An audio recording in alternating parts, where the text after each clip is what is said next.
Hello my dear student, welcome to my YouTube channel शिक्षा with Asha. आज मैं आप सभी को टेंस पढ़ाने जा रही हूँ। लास्ट क्लास में हम टेंस के बारे में जानकारी प्राप्त की थी, तो आज हम टेंस क्या होता है आज पढ़ेंगे हम। टेंस हमारे 3 प्रकार के होते हैं। कितने प्रकार के होते हैं हमारे टेंस? 3 प्रकार के, जिसके बारे में मैंने आपको बताया। प्रेजेंट टेंस होता है, पास्ट टेंस होते हैं तथा फ्यूचर टेंस। प्रेजेंट टेंस में हमें वर्तमान के बारे में पता चलता है। पास्ट टेंस में हमें भूतकाल की घटनाओं के बारे में पता चलता है तथा फ्यूचर टेंस मतलब फ्यूचर में होने वाली, जो भविष्य में होने वाली घटनाओं के बारे में हमें पता चलता है। तो आज हम ये सब पढ़ेंगे कि किस प्रकार हम टेंसेस का प्रयोग सेंटेंस में, वाक्य बनाने में करते हैं। तो आइए बच्चे हम पढ़ते हैं टेंसेस। टेंसेस कितने प्रकार के होते हैं? लास्ट क्लास में मैंने आपको बताया था प्रेजेंट टेंस भी हमारे 4 प्रकार के होते हैं। Present indefinite tense, present continuous tense, present perfect tense तथा प्रेजेंट परफेक्ट टेंस। इसी प्रकार ही हमारे पास्ट टेंस होते हैं। Past indefinite tense, past continuous tense, past perfect tense तथा पास्ट परफेक्ट कॉन्टिन्यूस टेंस। तो आज हम इन सब के बारे में पढ़ेंगे। आइए बच्चे हम नेक्स्ट स्लाइड चलते हैं कि पास्ट इंडेफिनिट टेंस होते क्या हैं आखिर। क्या आप जानते हैं पास्ट इंडेफिनिट का प्रयोग हम किस प्रकार करते हैं? किस प्रकार हमें पता चलता है कि यह सेंटेंस पास्ट सेंटेंसेस है? आइए हम पहचान करें। इसकी पहचान है जिस वाक्य के अंत में ता था, ती थे, ते थे तथा आ, ई, ए या य पे ख़त्म हो वह वाक्य पास्ट इंडेफिनिट टेंस कहलाता है। इसके रूल है, जिस वाक्य के अंत में ता था, ती थे, ते थे, आ, ई, ए आए तो वो पास्ट इंडेफिनिट टेंस कहलाता है। तो इसके रूल है, सब्जेक्ट वर्ब की सेकेंड फॉर्म। जब भी वो सिंपल सेंटेंस की बात करेंगे तो हम वर्ब की सेकेंड फॉर्म का प्रयोग करेंगे। किसका प्रयोग करेंगे? वर्ब की सेकेंड फॉर्म का प्रयोग करेंगे।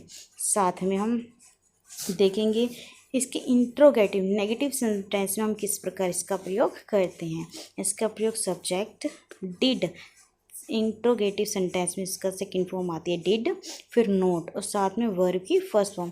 इसमें बच्चे बहुत कंफ्यूज होते हैं क्योंकि सिंपल वाले में हम इसका प्रयोग सेकंड फॉर्म में करते हैं तथा नेगेटिव वाले में फर्स्ट की और वर्ब की फर्स्ट फॉर्म के रूप में करते हैं। साथ में ऑब्जेक्ट आता है।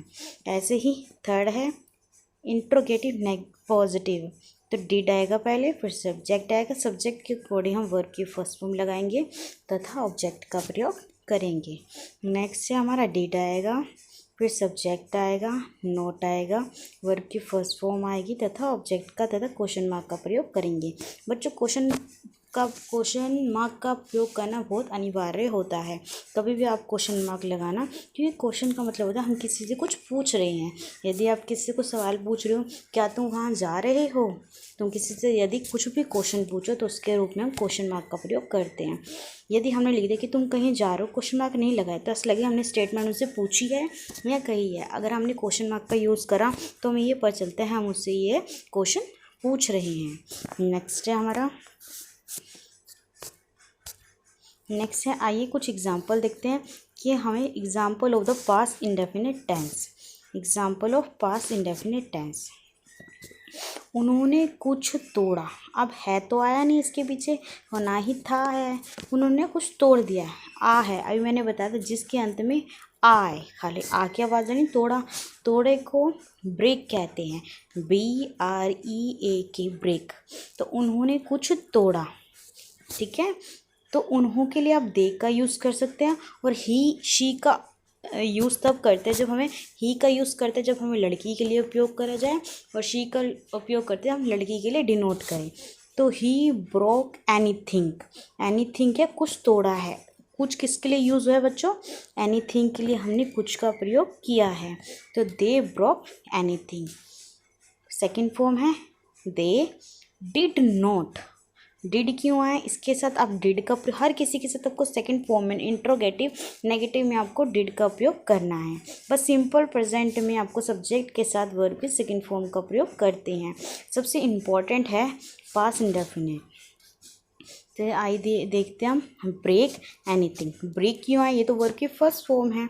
तो आपको मैंने अभी बताया है कि इसमें they did not break anything का प्रयोग करेंगे। ब्रेक का प्रयोग करेंगे तो सब्जेक्ट डिड प्लस नॉट और ब्रेक वर्ब की फर्स्ट फॉर्म का प्रयोग नेगेटिव, इंट्रोगेटिव पॉजिटिव तथा इंट्रोगेटिव नेगेटिव में हम इसका वर्ब की फर्स्ट फॉर्म का प्रयोग करते हैं। साथ में हमने देखा डिड, दे, ब्रेक एनीथिंग, यहाँ पे भी हमने वर्ब की फर्स्ट फॉर्म का उपयोग किया है। अब did they not break anything, क्या उन्होंने कुछ नहीं तोड़ा। तो ये हमने क्वेश्चन पूछा है। अगर सिंपल होता तो लगता कि हमने उनसे खाली वार्तालाप किया है, बस पूछा है। नेक्स्ट क्वेश्चन है हमारा, मैंने उससे यह पूछा। यहाँ पे भी आ पे ख़त्म हो रहा है ये वाक्य भी, तो ये पास्ट इंडेफिनिट कहलाता है। उससे, इसमें मैं के लिए तो आप सभी को पता है आई का प्रयोग करते हैं, और उससे के लिए किसका प्रयोग करते हैं। उससे हमने लड़के से भी पूछ सकते हो, लड़की से भी। अगर उस लड़की होता तो हम हर का प्रयोग करते, HER हर का। यदि उससे अगर लड़के के लिए होता तो हिज का प्रयोग करते। अब इसमें क्या बोल रखा है, अब इसमें हमें दे रखा है ना लड़की के बारे में कंफर्म है और ना ही लड़के के बारे में कंफर्म है, तो हम क्या करेंगे, हम हिम का प्रयोग करेंगे। किसका प्रयोग करेंगे, हिम का। तो सबसे पहले आई के साथ वर्ब के सेकंड फॉर्म। तो पूछने को आस्क्ड कहते हैं। क्या कहते हैं, आस्क्ड। तो आई आस्क्ड दिस होता है यह, दिस होता है यह। तो I asked this from him, किससे पूछना है, हिम से, चाहे वो लड़का हो चाहे वो लड़की हो। सेकंड फॉर्म होती है interrogative negative sentence, I did. I के साथ हमेशा आप डिड का प्रयोग करेंगे। इन नेगेटिव में हर किसी के साथ आपको डिड का प्रयोग करना है। नेगेटिव में, इंट्रोगेटिव पॉजिटिव में, इंट्रोगेटिव नेगेटिव में आप इसका प्रयोग करेंगे। तो I did not ask this from him. ठीक है बच्चों, इसका मतलब मैंने उससे यह नहीं पूछा। फिर है did I ask this from him, क्या मैंने उससे यह पूछा। Did I not ask this from him, क्या मैंने उससे यह नहीं पूछा है। ठीक है बच्चों, नेक्स्ट एग्जाम्पल की ओर चलते हैं। गरिमा रोज़ विद्यालय जाती थी।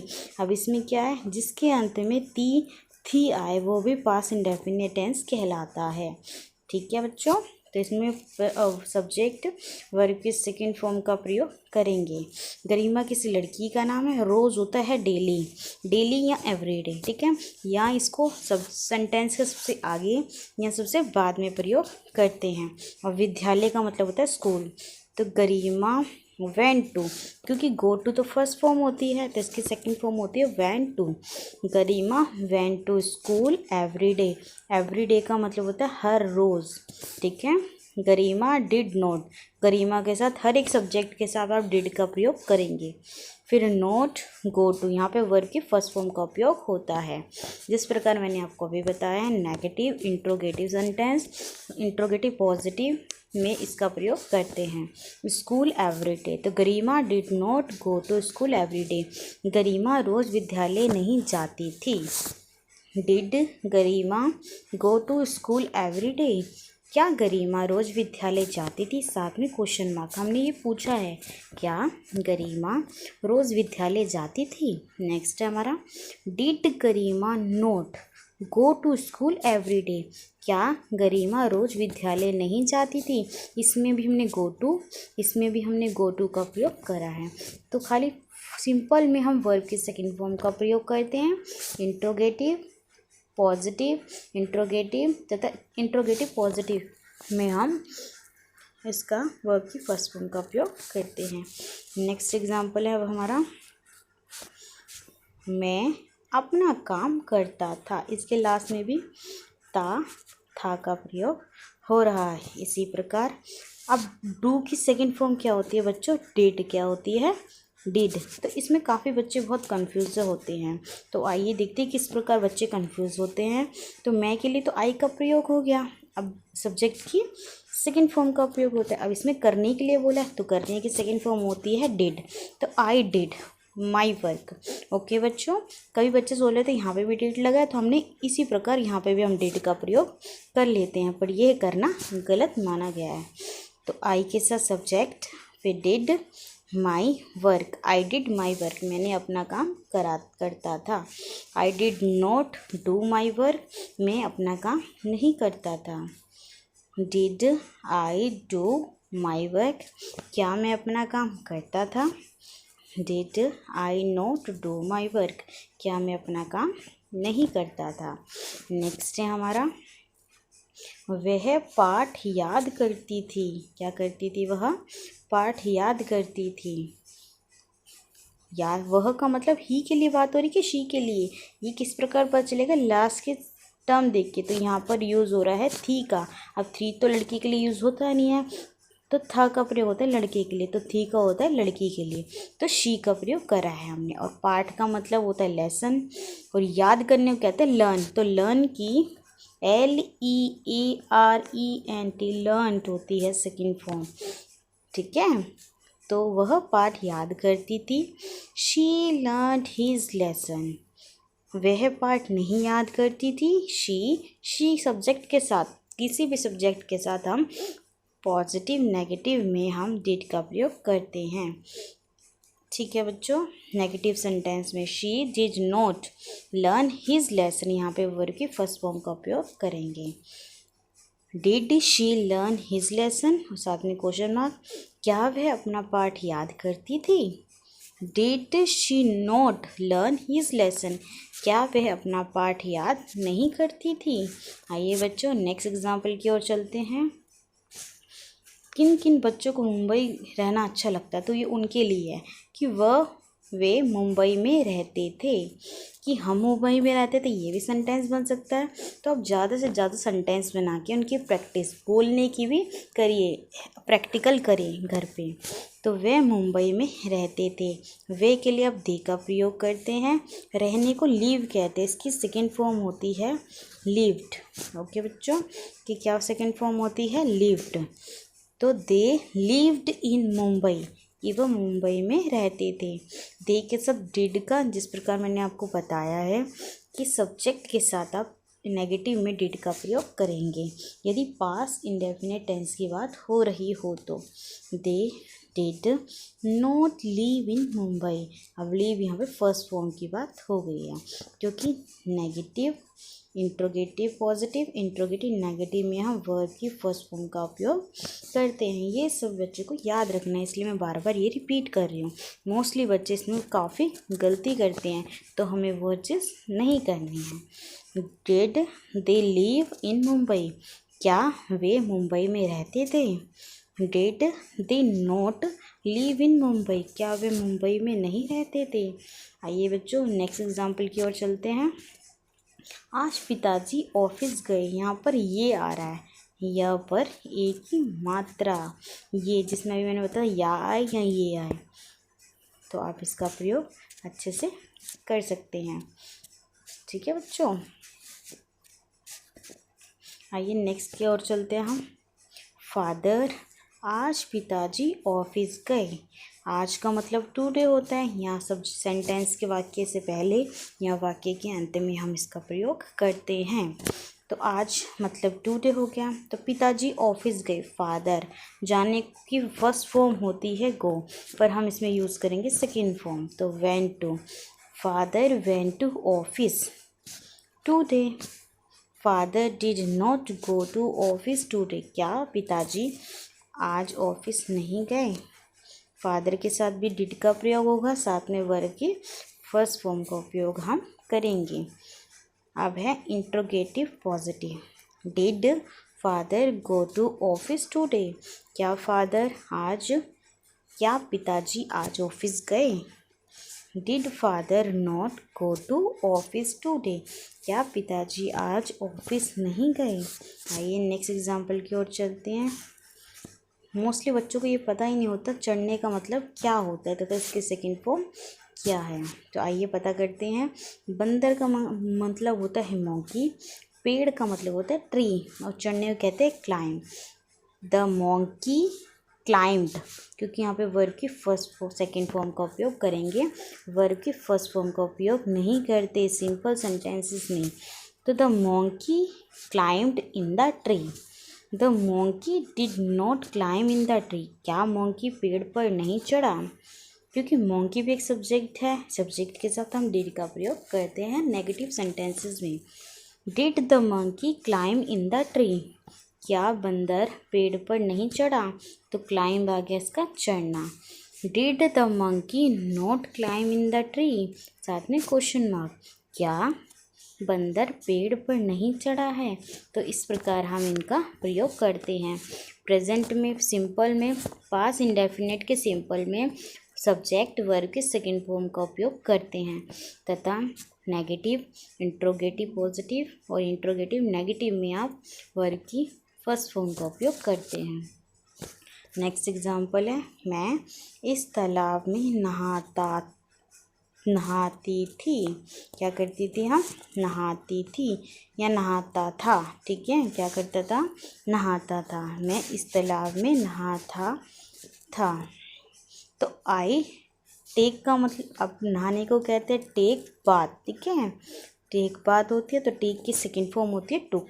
तो I took bath in this pond. This मतलब यह, पॉन्ड होता है तालाब। क्या होता है बच्चों? पॉन्ड होता है तालाब। तो I did not, I did के लिए प्रयोग किया है तो not take a bath in this pond. क्या मैं इस तालाब में नहीं नहाता था? Did I take bath in this pond. क्या मैं इस तालाब में नहाता था? और यहाँ पे टेक लिया गया क्योंकि यहाँ पे वर्ब की फर्स्ट फॉर्म का उपयोग आप करेंगे। Did I not take bath in this pond. क्या मैं इस तालाब में नहीं नहाता था? आइए बच्चों नेक्स्ट एग्जाम्पल की ओर चलते हैं। उसने मुझे अपनी किताब दी। दी पे ख़त्म हो रहा है, ई पे। ठीक है, तो इसका प्रयोग भी हम पास्ट इंडेफिनिट में करते हैं। उसने, अब उसने दी है तो उसने के लिए आप ही का यूज़ भी कर सकते हैं, साथ में शी का उपयोग भी कर सकते हैं। तो उसने मतलब ही, देने को कहते हैं, क्या कहते हैं बच्चों देने को? गिव। गिव की सेकेंड फॉर्म होती है गिव। तो ही गैव मी। मी मतलब हो गया मुझे। हिज बुक, अपनी किताब है हिज बुक, किताब मतलब बुक। तो उसने मुझे अपनी किताब दी। He gave me his book. He did not give me his book. उसने मुझे अपनी किताब नहीं दी। Did he give me his book, साथ में क्वेश्चन मार्क। क्या उसने मुझे अपनी किताब दी है? तो आपको मैंने अभी बताया है सब्जेक्ट के साथ आप डिड का प्रयोग हमेशा करेंगे। किस प्रकार करते हैं? इसमें हम इसका प्रयोग करेंगे। फोर्थ है हमारा, did he not give me his book. उसने मुझे अपनी किताब नहीं दी है। इसमें वर्ब की फर्स्ट फॉर्म का उपयोग करेंगे। जिस प्रकार मैंने आपको बताया कि इंट्रोगेटिव सेंटेंसेस में हम वर्ब की फर्स्ट फॉर्म का उपयोग करते हैं।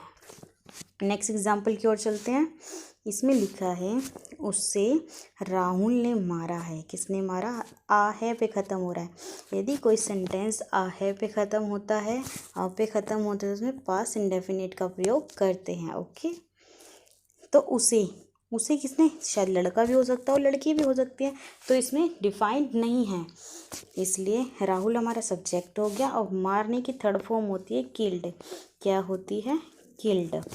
तो राहुल के साथ किल्ड और हिम ही के लिए भी आए और शी के लिए भी आए हैं। तो उसे राहुल ने मारा। Rahul killed him. Rahul did not kill him. यहाँ पे वर्ब के सेकेंड फॉर्म का उपयोग हुआ है कि उसे राहुल ने नहीं मारा। तो Rahul did not kill him. क्या राहुल ने उसे मारा? डिड राहुल किल हिम, साथ में क्वेश्चन मार्क। हम हमसे पूछ रहे हैं क्या उसे राहुल ने मारा है? हमारा फोर्थ है, did Rahul not kill him. क्या राहुल ने उसे नहीं मारा? इसमें भी इंट्रोगेटिव नेगेटिव का प्रयोग किया गया है, साथ में इसमें हम वर्ब की फर्स्ट फॉर्म का उपयोग करते हैं। आइए नेक्स्ट सेंटेंस की ओर चलते हैं। मैंने उसे पहचान लिया। इस पे भी या है पे, या पे ख़त्म हो रहा है। जिस वाक्य के अंत में या, आ, ई, ए आए तो उसमें हम पास्ट इंडेफिनिट का प्रयोग करते हैं। ठीक है बच्चों, ठीक है। अब पहचानने को सबसे इम्पोर्टेंट है कि पहचानने को क्या कहते हैं, रिकोनाइज कहते हैं। क्या कहते हैं, रिकोनाइज। की सेकेंड फॉर्म होती है, उसमें ईडी लगा दें तो रिकोनाइज्ड बन जाता है। तो मैंने के लिए आई का प्रयोग हुआ है। पहचानने के लिए जिसमें हम सब्जेक्ट के बाद वर्ब की सेकेंड फॉर्म का उपयोग करते हैं। तो आई रिकोनाइज्ड हिम। अब इसमें यह नहीं बता रखा कि हमने किसे पहचाना है, क्या वो लड़की है, क्या वो लड़का है, तो इसलिए हम इसमें हिम का प्रयोग करेंगे। अगर इसमें बताया होता कि वह लड़का है तो हिज का प्रयोग करते। यदि हमें बताया होता है कि वह लड़की है तो हम उसमें शी का प्रयोग करते। ओके, फिर आई डिड नॉट रिकोनाइज हिम। यहाँ पे वर्ब की फर्स्ट फॉर्म का प्रयोग हुआ है। मैंने उसे नहीं पहचान लिया। डिड आई रिकोनाइज हिम, साथ में क्वेश्चन मार्क, क्या मैंने उसे पहचान लिया। अक्सर हम बोलते हैं कि दोस्त मैंने उसे पहचान लिया है, तो उसमें हम क्या बोलेंगे, आज से इंग्लिश में डिड आई रिकोनाइज हिम, मैंने उसे पहचान लिया है। फिर है did I not recognise him, क्या मैंने उसे नहीं पहचान लिया है। नेक्स्ट है हमारा, थोड़ा सा बड़ा है सेंटेंस, तो आइए बच्चे इसको ज़्यादा ध्यान से समझेंगे। ठीक है, राहुल गांधी ने स्टेज पर भाषण दिया। यदि आप बच्चे जो 10th क्लास में यदि वो आंसर राइटिंग करते हैं, आंसर राइटिंग, ऐसे, निबंध, ये सब आप लिखते हैं, तो उसमें आप इस प्रकार के सेंटेंस का प्रयोग कर सकते हैं, जिसमें आप, यदि आपको इंग्लिश नहीं लिखनी आती तो पहले आप इसका हिंदी में माइंड में सोचें तथा उसको इंग्लिश में ट्रांसलेट कर सकते हैं। तो राहुल गांधी को तो आप राहुल गांधी कहेंगे। स्टेज का मतलब का स्टेज होता है, भाषण का मतलब होता है स्पीच। ठीक है, इसको हम किस प्रकार इसमें प्रयोग करेंगे, आइए हम देखते हैं। राहुल गांधी ने स्टेज पर भाषण दिया। इसके अंत पे या आ रहा है, तो इसका मतलब है कि ये पास्ट इंडेफिनिट टेंसेस है। तो Rahul Gandhi delivered speech on the stage. ठीक है, अब Rahul Gandhi did not deliver speech on the stage. क्या राहुल गांधी ने स्टेज पर भाषण नहीं दिया है। Did Rahul Gandhi deliver speech on the stage. क्या राहुल गांधी ने स्टेज पर भाषण दिया है। ये हमने किसी से पूछा है, इसलिए हमने क्वेश्चन मार्क का इसमें प्रयोग किया है। नेक्स्ट है, did Rahul Gandhi not deliver speech on the stage. क्या राहुल गांधी ने स्टेज पर भाषण नहीं दिया है। इस प्रकार हम इसको आंसर राइटिंग में इसका प्रयोग तथा हिंदी से इंग्लिश में ट्रांसलेट करना हमें बहुत इजी माना गया, इसलिए आप इसको ध्यानपूर्वक देखेंगे तथा अच्छे से करेंगे। नेक्स्ट है हमारा, पुलिस ने चोर का पीछा किया। इसमें भी या आ रहा है, इससे हमें ये पता चलता है कि ये पास्ट इंडेफिनिट टेंसेस है। तो द पुलिस हो गया। फिर रन, भागने को या पीछा करने को रन कहते हैं। तो रन फर्स्ट फॉर्म भी होती है, रन सेकंड फॉर्म भी होती है, रन थर्ड फॉर्म भी होती है। और थीफ का मतलब होता है बच्चों चोर। तो the police run after the चोर, पुलिस ने चोर का पीछा किया। द पुलिस डिड, सब्जेक्ट के साथ मैंने आपको भी बताया डिड का प्रयोग होता है नेगेटिव सेंटेंसेस में, नेगेटिव में, इंट्रोगेटिव पॉजिटिव में और इंट्रोगेटिव नेगेटिव में आप इसका प्रयोग करते हैं। तो the police did not run after the thief, police ने चोर का पीछा नहीं किया। Did the police run after the thief, क्या पुलिस ने चोर का पीछा किया है। Did the police not run after the thief, क्या पुलिस ने चोर का पीछा नहीं किया है। साथ में क्वेश्चन मार्क लगाना बच्चों आप भूलना नहीं, मोस्टली बच्चे क्वेश्चन मार्क का उपयोग करना भूल जाते हैं। नेक्स्ट है हमारा, नेक्स्ट सब सेंटेंस पढ़ेंगे हम, पास्ट कंटिन्यूस टेंस। बच्चों मैंने आपको पहले भी प्रेजेंट कंटिन्यूस के बारे में बताया था। तो प्रेजेंट कंटिन्यूस का मतलब होता है जो प्रेजेंट में लगातार चल रहा है, और पास्ट कंटिन्यूस का मतलब होता है जो हमारा हो चुका है तथा चल रहा है। ठीक है बच्चों, तो इसकी पहचान हम किस प्रकार करेंगे, रहा था, रही थी, रहा था, खड़ा था, बैठा था, लेटा था। इस प्रकार हम इसका प्रयोग इसको जान सकते कि ये हमारा पास्ट कंटिन्यूअस टेंस है। तो इसको हम किस प्रकार यूज़ करेंगे? सबसे पहले आप सब्जेक्ट का प्रयोग करेंगे, फिर वॉज वर्ब का प्रयोग करेंगे, वर्ब की फर्स्ट फॉर्म आईएनजी तथा ऑब्जेक्ट का फॉर्म आप प्रयोग करेंगे। नेक्स्ट है सब्जेक्ट का प्रयोग करेंगे, वॉज वर्ब का प्रयोग करेंगे, नोट का प्रयोग करेंगे, वर्ब की फर्स्ट फॉर्म आईएनजी तथा ऑब्जेक्ट का प्रयोग किया जाएगा। फिर है वॉज, वर्ब में से किसी एक का सब्जेक्ट के अकॉर्डिंग आप प्रयोग करेंगे, वर्ब की फर्स्ट फॉर्म आईएनजी फॉर्म तथा ऑब्जेक्ट तथा क्वेश्चन मार्क का प्रयोग करेंगे। नेक्स्ट है सब्जेक्ट का वॉज या वर्ब का सब्जेक्ट के अकॉर्डिंग प्रयोग करेंगे, नोट का वर्ब की फर्स्ट फॉर्म और आईएनजी तथा ऑब्जेक्ट तथा क्वेश्चन मार्क का। इसे हम सिंपल टेंस कहते हैं, इसे नेगेटिव सेंटेंस कहते हैं, इसे हम इंट्रोगेटिव पॉजिटिव, इसे इंट्रोगेटिव नेगेटिव सेंटेंस कहा जाता है। तो नेक्स्ट है हमारा हम किस प्रकार हम वॉज और वर्ब का प्रयोग करते हैं। तो वॉज का प्रयोग आई, ही, शी, इट, नेम तथा सिंगुलर फॉर्म के लिए हम वॉज का उपयोग करते हैं। वर्ब का उपयोग you, we, they, plural form में हम इसका प्रयोग करते हैं।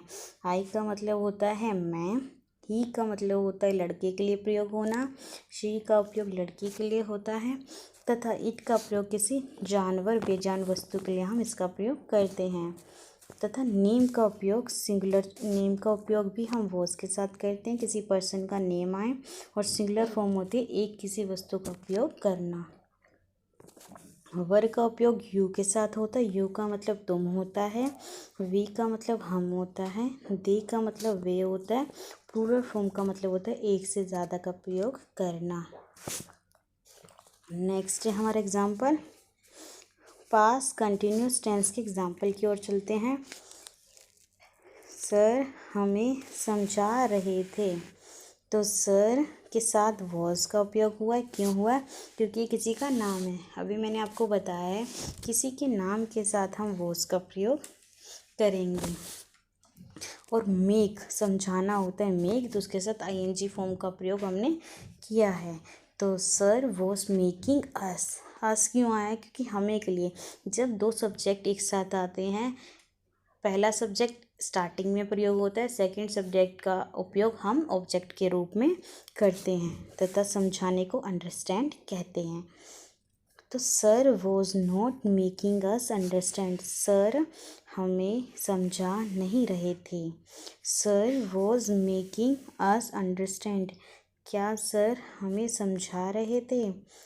Was sir not making us understand, साथ में क्वेश्चन मार्क, क्या सर हमें नहीं समझा रहे थे? नेक्स्ट है हमारा क्वेश्चन, नेक्स्ट हमारा एग्जाम्पल, हम धीरे धीरे सीख रहे थे।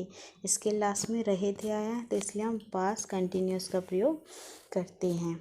तो we were learning gradually, gradually का मतलब होता है बच्चों धीरे धीरे। काफ़ी बच्चों को ग्रेजुअली का मतलब नहीं पता होगा, तो इसका अर्थ होता है धीरे धीरे।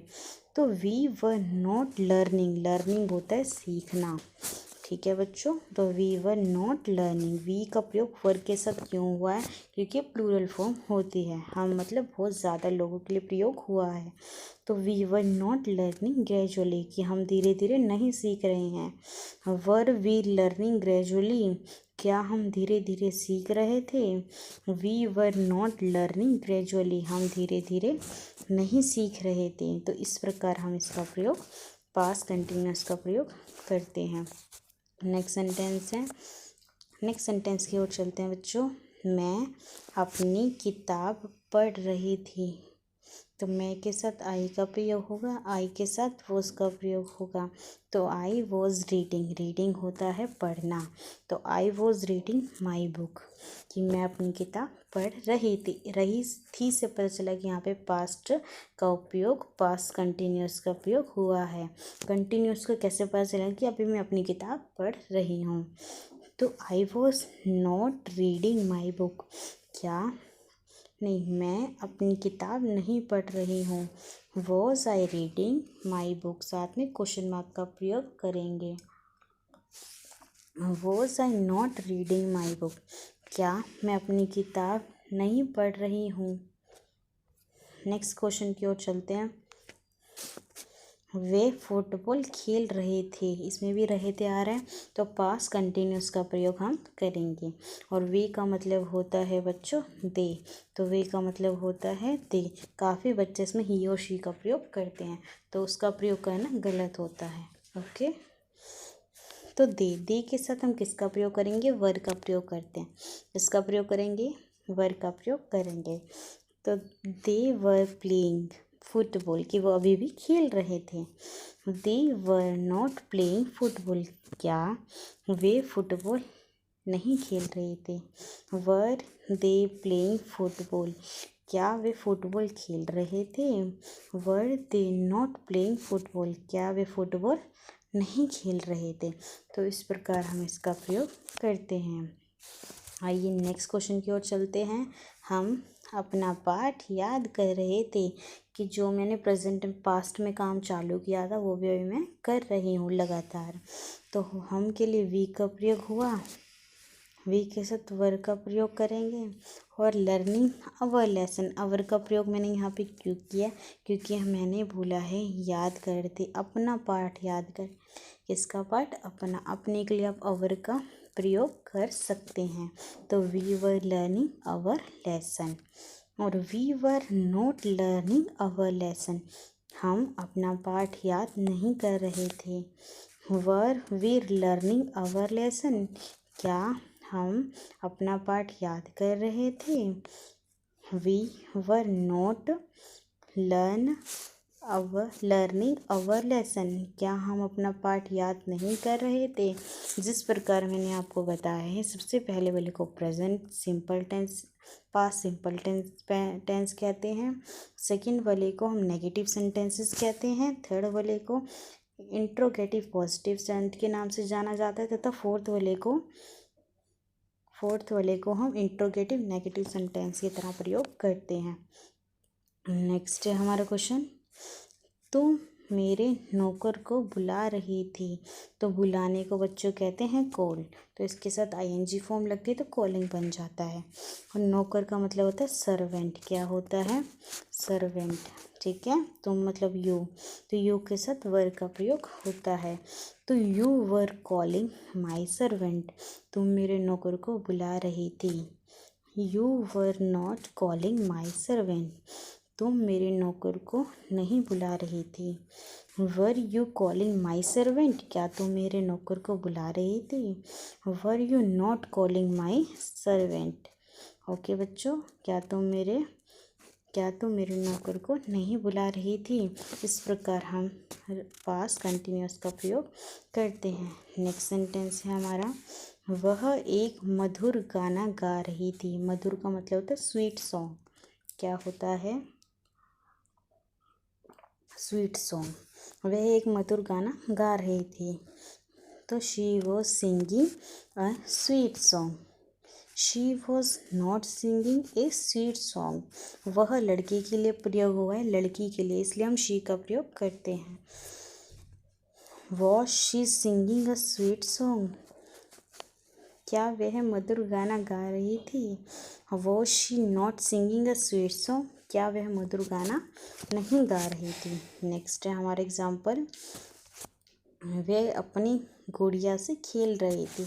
गुड़िया को आप टॉयज में भी ले सकते हैं और डॉल भी कह सकते हैं। तो she was playing with her doll, with मतलब साथ में खेलना, ठीक है। She was not playing with her doll, क्या वह अपनी गुड़िया के साथ नहीं खेल रही थी। She was not playing with her doll. Was she playing with her doll, क्या वह अपनी गुड़िया के साथ खेल रही थी। She was not playing with her doll. Next example है, गायें घास चर रही थी। काफ़ी तरह बच्चों को यही नहीं पता कि चरने को क्या कहा जाता है। तो चरने का मतलब होता है ग्रेजिंग,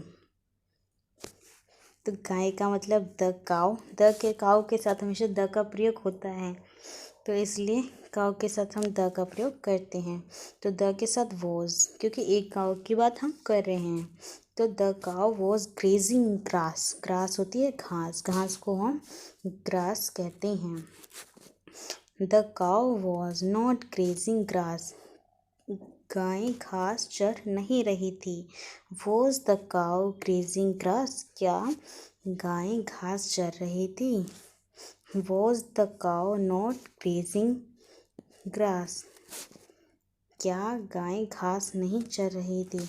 नेक्स्ट एग्जाम्पल है हमारा, वे बाजार जा रही थी, जा रही थी, कहाँ जा रही थी, बाजार, रही थी, इस वाक्य के अंत में भी रही थी आ रहा है, तो इसमें हम पास्ट कंटिन्यूअस का टेंस का उपयोग करेंगे। They were going to market, market का मतलब होता है बाजार, गोइंग होता है जाना, और they were not going to market, कि क्या वे बाजार नहीं जा रही थी। Were they going to market, क्या वे बाजार जा रही थी। Were they not going to market, क्या वे बाजार नहीं जा रही थी। इसमें सब्जेक्ट पहले प्रयोग होता है इंट्रोगेटिव पॉजिटिव में और इंट्रोगेटिव नेगेटिव में। ठीक है बच्चों, नेक्स्ट सेंटेंस की ओर चलते हैं हम। अब है, मोहन अपने नौकर को गाली दे रहा था।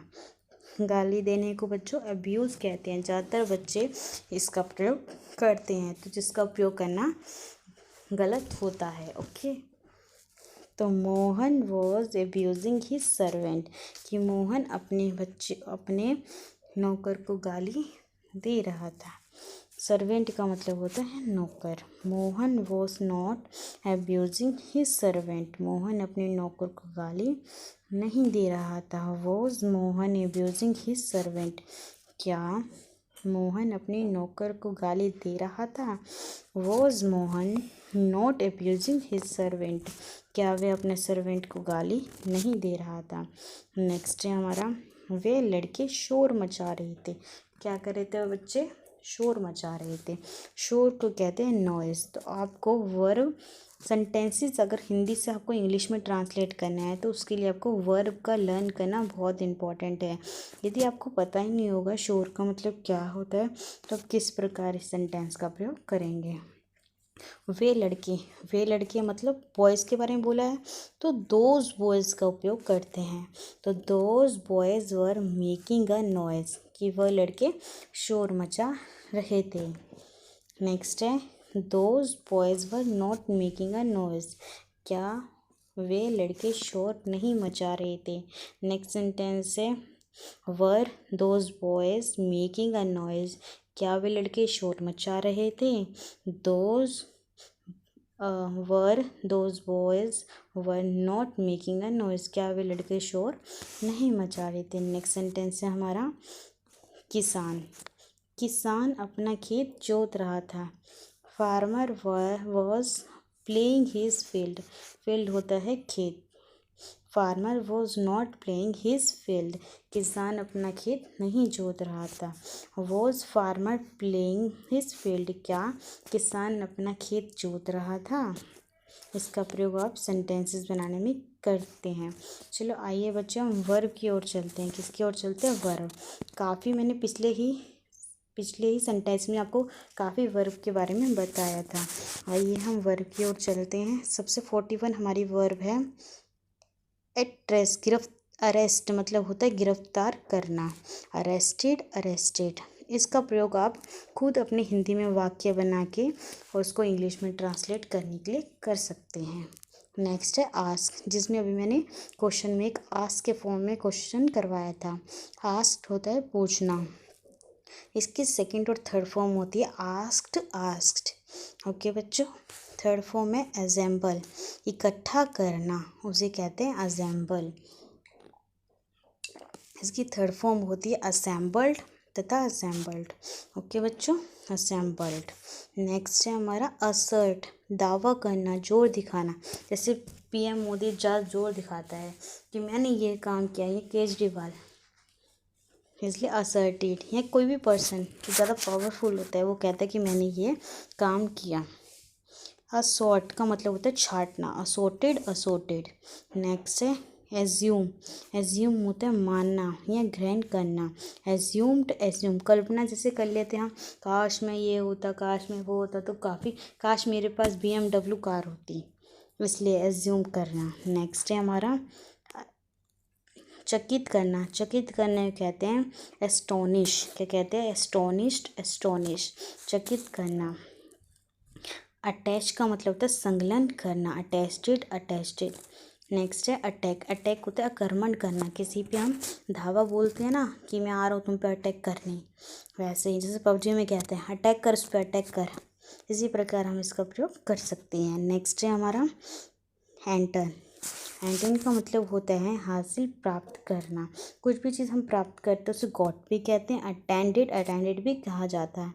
अटेम्प्ट का मतलब होता है प्रयास करना, कि आप सभी बच्चे को इंग्लिश सीखना और पढ़ना एक बार अटैम्प्ट जरूर करना चाहिए। काफ़ी बच्चे सोचते हैं कि हम इंग्लिश नहीं पढ़ पाएंगे, ना ही किताबों को अच्छे से सीख पाएंगे पढ़ना, ना ही उसकी हिंदी समझ पाएंगे। तो यदि आप प्रयास करेंगे, अटैम्प्ट करेंगे, तो हर चीज़ पॉसिबल हो सकती है। नेक्स्ट है अटेंड, किसी समारोह में भाग लेना। अटेंडेड जैसे आप स्कूल में किसी पार्टिसिपेट में भाग लेते हैं तो उसे कहते हैं अटेंड करना। ओके बच्चों, नेक्स्ट की ओर चलते हैं वर्ब की। नेक्स्ट है अट्रैक्ट का मतलब आकर्षित करना। कुछ चीज़ हमें इतनी ही सुंदर लगती है कि हम उसकी तरफ अट्रैक्ट होते जाते हैं, तो इसकी सेकंड फॉर्म होती है अट्रैक्टेड और अट्रैक्टिव। नेक्स्ट है ऑडिट का मतलब है लेखा जोखा करना, ऑडिटेड। ओके बच्चों, किसी के बारे में उसके लेखा जोखा का मतलब होता है उसके अकाउंटेंट्स के बारे में जानना।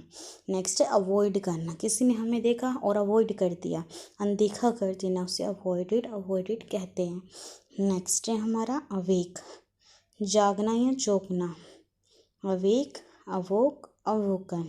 ओके बच्चों, नेक्स्ट है अवर्ट होता है बख्शिश देना, अवॉइडेड। नेक्स्ट है बैक होता है पीछे हटना, बैक्ड। नेक्स्ट है बैक बाइट, चुगली करना। मोस्टली बच्चे ये करते हैं, चाहे वो बॉयज़ हो चाहे गर्ल्स हो, तो ये करना बहुत बुरी बात होती है। तो इसको आप इंग्लिश में यूज़ करेंगे कि बैक बाइट, चुगली करना। नेक्स्ट है हमारा बेक होता है सेकना।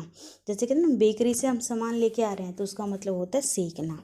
नेक्स्ट है हमारा बालेनिक, इसका मतलब होता है संतुलित ना बनाना, बैलेंस्ड। ओके, नेक्स्ट है हमारा बैन का मतलब होता है रोकना। कहते हैं ना शराबों पर बैन लगा दी, तो उसमें रोक देना। तथा 63 है हमारा, इसमें है बैंड। नेक्स्ट है बैंक का मतलब होता है गरजना। जैसे बादलों का गरजना बैंड कहलाता है, इसकी सेकंड फॉर्म होती है बैंक्ड। आइए बच्चों, अब thank you for watching my video and please subscribe my channel. अगर वीडियो पसंद आए तो, और अगर नहीं पसंद आए तो आप प्लीज़ अपना इम्पोर्टेंट सजेशन कमेंट बॉक्स में डालना। Thank you so much watching my YouTube channel शिक्षा विद आशा।